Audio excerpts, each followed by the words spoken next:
Hi, everybody. My name is Nate. Welcome to episode 3 of BC Wheelchair Sports' Limb Loss Awareness Month series. I really hope you're enjoying these videos. If there's something you like, if this is a format that you appreciate, please let us know in the comments and let us know what you'd like to see or learn more about. We really appreciate the feedback, and we're looking forward to bringing you lots of wheelchair sports content over the next few months. Today, I'm very fortunate to be joined by Se-Youn Moon. He's a relatively new wheelchair racer and wheelchair tennis player who's going to be sharing his story with us today. How are you doing today, Se-Youn?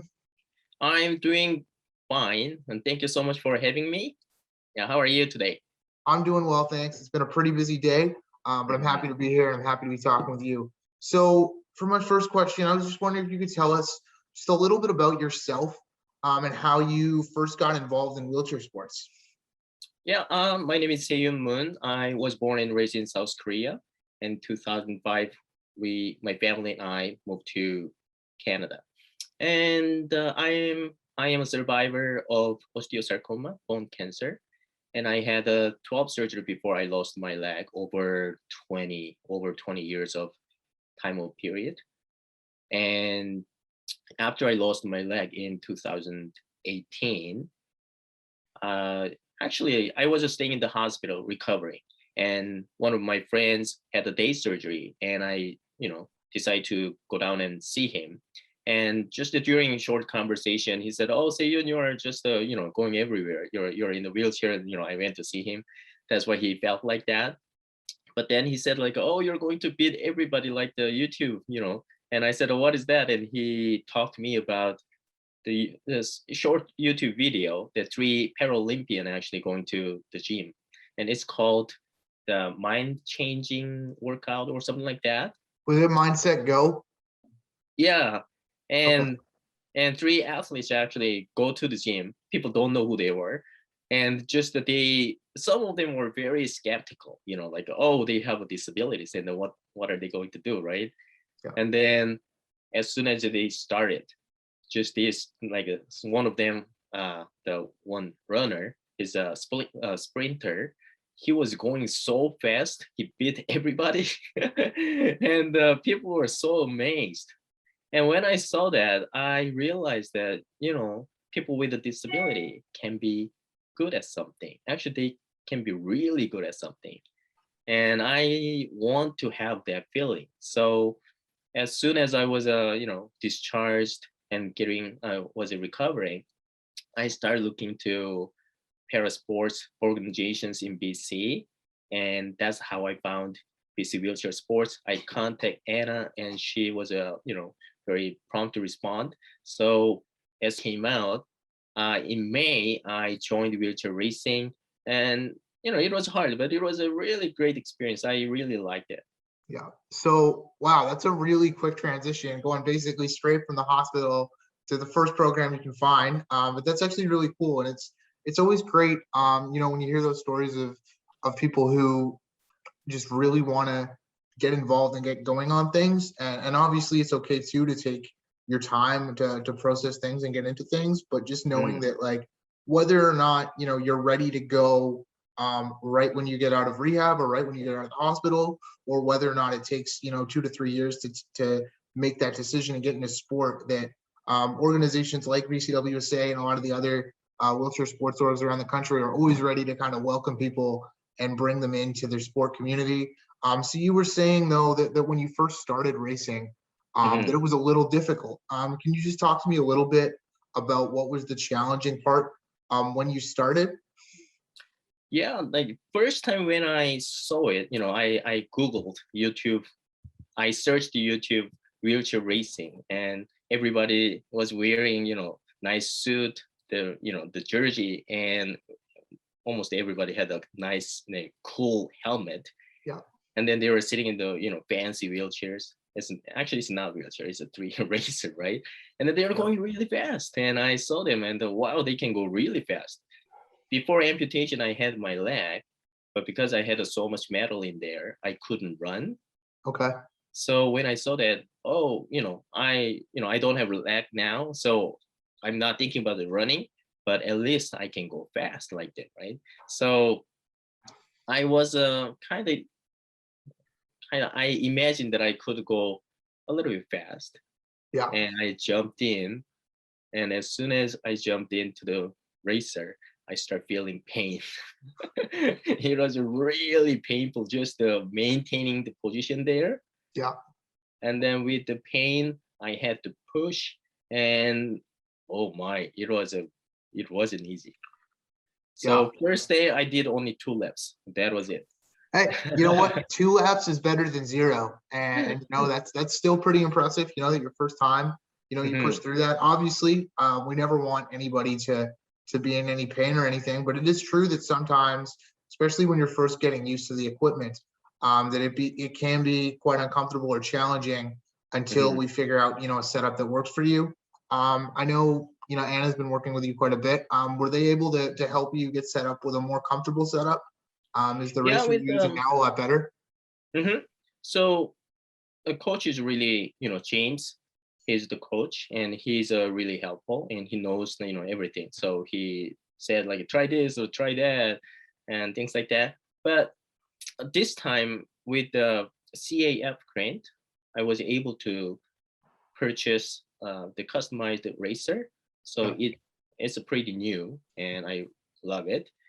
It's really fit, so I can sit, and I need a little bit minor tweak here and there, but it just is perfect. So with the new chair, I don't have much problem. Nice. Well, that's really good to hear. And I, Mhm. I guess my other question from that is what was it, that made you want to continue even though it was hard at first? Yeah, that's a really good question. Yeah, first time when I tried, it was really painful and hard, and it just to share the image that I had before I tried. but but I realized that how much I liked it. I used to play soccer before I had cancer, so I know it's just the sweating and playing like sports. It's just that brought so much joy in my life. So when I tried that, even though it was hard and difficult and painful, I sweat a lot that day, and I felt like I feel like I'm alive again. I haven't Yeah. felt this for last 20 years or something like that. So it it just gave me different perspective to look at my life from a different angle, and I realized that my life can be meaningful, and my life can be meaningful, and also I can have purpose, and I can have a hope that I can pursue. Yeah. So I realized that wow, disability is actually it doesn't have to stay that way. It was empowering moment for me, and it helped me focus on my physical abilities rather than disabilities. So I was really shocked in a way to see my life Yeah. a way, from a different perspective. But also, yeah, it's just it kind of made me want to wake up. Great. Yeah. And that's really good. I mean, honestly, like one of our main goals is for, athletes and participants, regardless of how far, they want to go or how competitively you want to do certain sports, is that you have a positive experience and that Hmm. everybody who comes through the programs leaves feeling a little bit better about themselves, and Yeah. for so, yeah. So I'm really happy to hear, that you've had those experiences. I know that you've only been involved for a couple years, and it's probably been, a pretty tough couple years to be involved, especially with the Yeah. pandemic, and things like that. But I know from talking to you about a week or so ago, and even from this conversation now, you just mentioned something about goals, and I was wondering if you could talk to me a little bit about what some of the goals that you have in racing are, because I know you had mentioned something about wanting to do a marathon one day. Hmm. Yeah, I have two goals. Mainly I have two goals. One for racing and the other one for tennis. So for racing, I like to participate in major marathons. So I'm not sure, I'm getting older a little bit. So I'm not sure how long my body will last, but just one day we play sports, right? Yeah. Competitively. So until then, I want to push myself and yeah, get to the marathon competition. And so I'm not sure how with the COVID, everything is different now, but I hope to compete in major marathons in the future. But also for wheelchair tennis, I like to join provincial team if I can, even developmental level, so I can train more often, and I want to compete. Yeah, and I'm really glad you mentioned tennis, because we Mhm. hadn't really got to that yet. But you're an athlete who actually is involved in a number of our sports, and in addition to racing, you've been involved in tennis for a couple of years now. What was that like? How was your experience starting tennis? So tennis, it start with having a conversation with Anna, and Anna said, "Oh, some athletes are involved in multiple, multi sports." And I said, "Oh, really?" And she said, "Yeah, we have like this and that. Have you tried, basketball or tennis?" And I kind of, interesting. How I couldn't make sense of it. Like, how can you play basketball or how can you play tennis in a wheelchair? Then I thought about it, but then there was a have a go day at Jeff Strong. Okay. So, I signed up for it. I went there. Then, yeah, I think Michelle was there. Maybe Anna was there too to support. And Kai, the national coach, was there. Yeah. And yeah, we were all newbies. We were barely moving around or hitting the ball. But when I tried, it was very hard. But it was fun. It was fun. And I kind of realized that, oh, I can move around and then hit the ball. Maybe not gonna go where I want to go, but I kind of saw the possibility. Yeah. And then I saw there was a new session was opening up, so I signed up for it. I went there, and as I anticipated, it was a frustrating. It was a very frustrating experience, and it was a different. You know, it's not that different actually, but it was a different in terms of mobility. Yeah. I could not just sit and wait for the ball to come to me. I had to move around and holding racket in one hand. So just too many things are going on. I was so busy, even though I wasn't moving much. Yeah. And So if it makes you feel better, a lot of people say that out of all our sports, wheelchair tennis is probably one of the hardest ones to just mm, pick up and do, okay. because there's so much involved in it, right? You've got to focus on your racket and how to hit the ball. You've got to learn Mhm. how to push your chair and turn, and you've got to figure out how to push your chair and hold a Oh racket. yeah. And it's one of those Mhm. sports that can be, for a lot of people when they first try, can be really frustrating. And then over Mhm. time, they get better and better.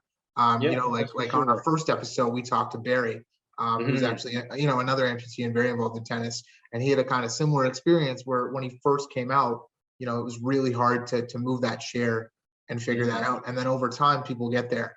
And I'm very pleased too that you brought up our have a go days, because Mhm. it's great when we have athletes who get introduced to sports through that. So BC Wheelchair Sports runs a program called Bridging the Gap, where we put Okay. on have a go days for new athletes or Mhm. individuals who haven't necessarily tried our sports before, and it gives them a chance to get involved in sport in a really supportive, friendly, and Yeah. barrier-free way. So we try and provide access to equipment, and access to programs to help people get started, in a way where you can have that support. That's good. So I'm glad to hear that you had a positive experience and that you're still Mhm. pushing through it, even though the first few times were frustrating. Mhm. Yeah. It's great to see. Mhm. And I think the important thing there too is a lot of people sometimes think that because it's a sport for someone with a disability or because it's a wheelchair sport, that it's going to be easy. And the reality is that wheelchair sports aren't actually easier than able-bodied sports. And there's a lot of skills and techniques that you have to learn and pick up. And it's That's right. probably, another thing that's a lot of our amputees have said that is a little challenging is sometimes you're competing against individuals who have been in wheelchairs for a lot longer. So they Mhm. have built chair skills before you do. And it's That's just, right. yeah, you're putting your time in, you're putting the work in. And it's Mhm. great to hear. I mean, I've heard a rumor, and Yeah. correct me if I'm wrong, that during this kind of lockdown and this pandemic, that you've been working pretty hard in your racer on a roller. Is that true? Oh yeah, that's true.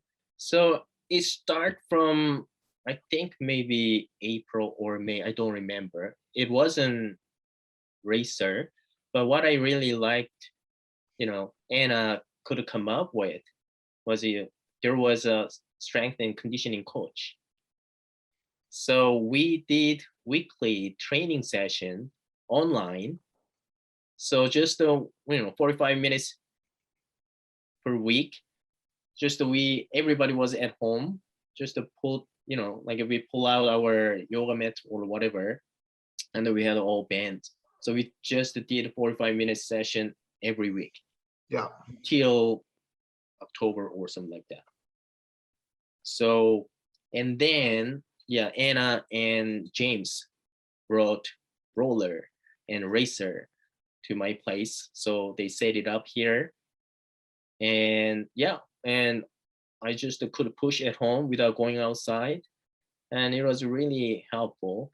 And with all training, from April, May, I don't remember exactly. But anyway, just my muscle was getting, a little bit worked up too. So I just want to see like, how far, how fast I could go. So it was really good, like I could see like progress that I had made, and it was really helpful. And yeah, I've been working pretty hard. And also I joined a tennis club, so I could go and play a little bit more often. And my hitting buddies are a little bit older, so they're in 70s. Yeah. And usually when they book a court, they book a court at 6:30 in the morning.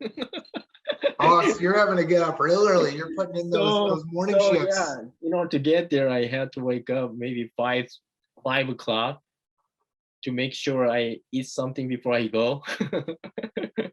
So yeah, it's even during the COVID-19 pandemic, things were available, and I'm very happy that BC Wheelchair Sports could come up with a certain programs that we could do at home or do outside safely. So we can still dream and work for it. For it. Nice. Well, it's really good to hear, and I'm glad that you've been enjoying those programs and really taking advantage of everything. You really seem like the type of guy who tries to live life to the fullest, and we really appreciate that.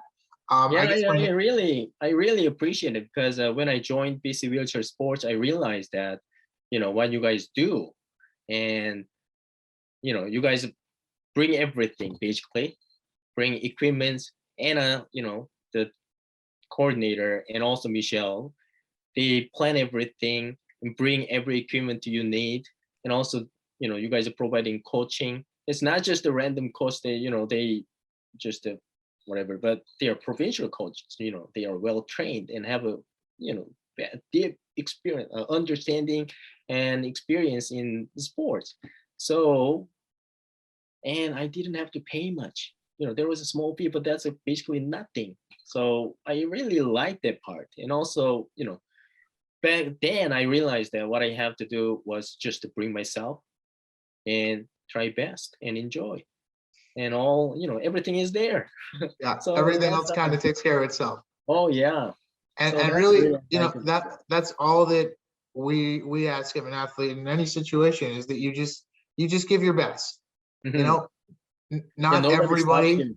not Yeah. everyone has to go to the Paralympics, but what we Oh want to no. see is that people, they set their own goals, Yeah, and we'll help you and support that in whatever way possible to try and make that a reality.